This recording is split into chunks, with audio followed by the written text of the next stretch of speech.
in general, I explained that if you have cosine n theta or sine n theta, and having some number in front just makes the picture bigger or smaller. What really controls the number of petals is that if n is even, so over here, n even gives you 2n petals, and then n odd gives you n petals.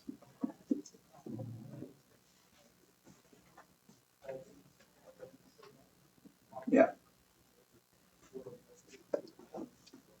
And the reason for this only giving n petals is somehow for odd numbers, when you go from 0 to 2 pi, it ends up wrapping around the petals, the graph twice. So to give you an idea of what's happening here, when theta is 0, that's the maximum value, right? Cosine is 1. 1 is the maximum value. So you end up with 4 being the value of r when theta is 0. See, this x-axis is a 0 angle. At 0 angle, you're at here. Okay. And then cosine graph goes like this. So it keeps shrinking until you hit 0, right? So, keeps shrinking until you hit pi over 2. When does 3 theta equals to pi over 2? Theta, if you divide both sides by 3, you get pi over. Divided by 3 is multiplied by 3 in the denominator, right? So you get pi over 6, which is 30 degrees. So here's like 30 degrees, and this thing hits the origin right there, okay? Which is like half the petal. So there's another negative 30 degrees here where it does this, okay? So that's one petal, and then if you continue on, it'll be like this, and then it goes, goes like that, does that, okay? So these angles are like at 120 degrees and 240 degrees. Okay, so that's the picture. Yeah, and then if you just go, if you draw from 0 to pi,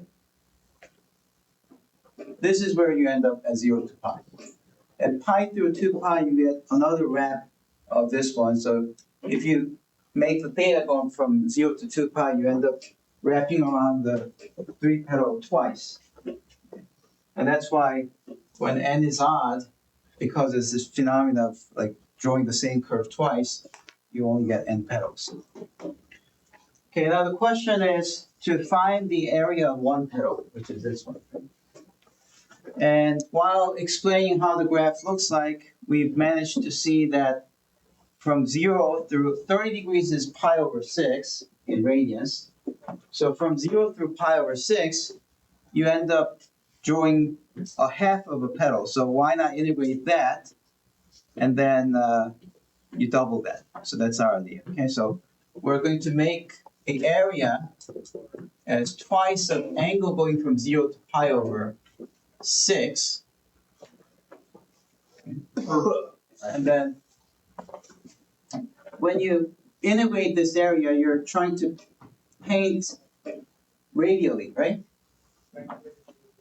So I kind of like imagine myself with a machine gun, like trying to shoot 360 degrees at the enemy or something. Or lasers if you're on a spaceship. Yeah. Like, okay. Anyways, if you do that, you start from here and you end at this curve, right? So you start from 0, you end at this curve. So your R should be, you start from 0 and you end at R equals to 4 cosine 3 theta, because R equals to 4 cosine 3 theta is the description of the curve, right? So you get that, and then you integrate 1 to get the area. So remember this trick, if you integrate 1 for a double integral, you get the area. for a volume integral, if you integrate one, you get the volume, right? So we went over this during the class, so hopefully that's okay. Now we have to integrate this, and by the way, I forgot to talk about this one. In the exam, you'll be given two formulas, which is cosine squared of A is 1 plus cosine 2A divided by 2, and sine squared of A is 1 minus cosine 2A divided by 2. You need these to integrate squares, which happens to come up here, okay? All right, so let's try to do this integral. This is twice from 0 to pi over 6. If you integrate, see, 1 times r is r. If you integrate r by dr, it's 1/2 r squared, and you're plugging in 0 and 4 cosine 3 theta d theta. 2 and 1/2 cancels, so those are gone. And then when 4 cosine theta 3 theta goes in here, you end up with 4 squared is 16, so 16 cosine squared 3 theta d theta. Now, without this formula, you can try anything else, like use substitution integration by parts or anything. You'll see that it's impossible to integrate this. You need this formula. Okay, so we're going to use that formula on here, the square one, to rewrite this as 0 to pi over 6, 16 times 1 plus cosine 6 theta over 2 d theta. Okay. And then 16 over 2 is 8, so we can pull the 8 out. So the integral is slightly easier to handle.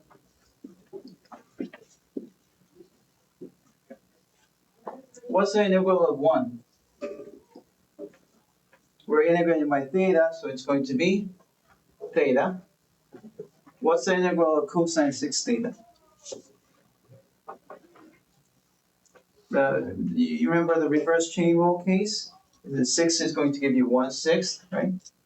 And sine 6, integral of sine, cosine is sine. So that's what you get, and then you're plugging in pi over 6 and a 0. Which gives you 8 times pi over 6 plus 1 over 6 sine of 6 times pi over 6. And then when you plug in 0, everything is 0. So this is the only thing that you need to calculate. Now, what is sine of pi? Sine pi is? 0. 0, right? Remember this picture, sine is this, right? There's 2 pi and then pi. Sine pi is 0, okay? So that's going to be 0, so the only thing that survives is 8 pi over 6.